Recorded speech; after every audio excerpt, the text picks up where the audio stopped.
So I'm going to start with the first one. So how to communicate confidently and authentically so that you stand out from the crowd. So my first thing is to stay away from cookie cutter strategies. Have you ever worked with a mentor that's told you have to do something in this exact way or it won't work, right? Or have you ever tried to do it in a certain way and it didn't work for you?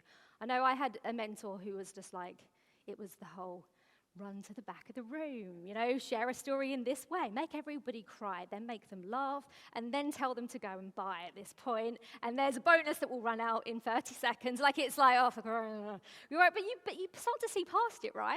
People become numb to that type of stuff, and it doesn't work. And if it doesn't work for you and your personality, it ain't gonna work. So you don't want to do cookie cutter. The cookie cutter stuff is you're not gonna stand out. You're not gonna stand out if you're like everyone else. And here's a great example, actually, even looking at the cookies, right? The cookies that look like everything else on the left, and then the cookie on the right. So, when you're trying to focus on high ticket clients, try and stand out to a specific client, it's better to be more niche, right? The cookie with the pistachio, with the caramel, that's big, that's luxurious, it's homemade. It's very different to your Maryland packet, type of cookies, right? And when you look at that, which would you pay more for? The pistachio cookie or the other cookie, right? So it's really about uniqueness and not looking like everything else. See if you're taking a picture. Move over.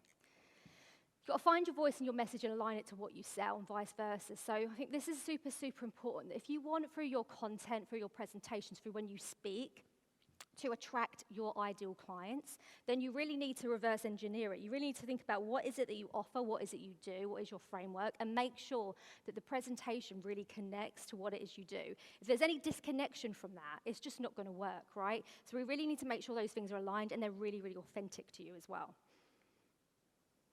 Only speak about the things that you know that you know that you know and that you're passionate about.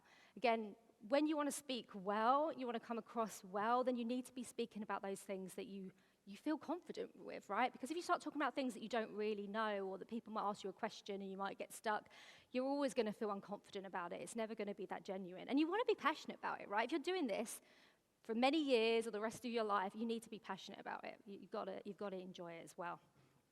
And remember this, that courage creates confidence.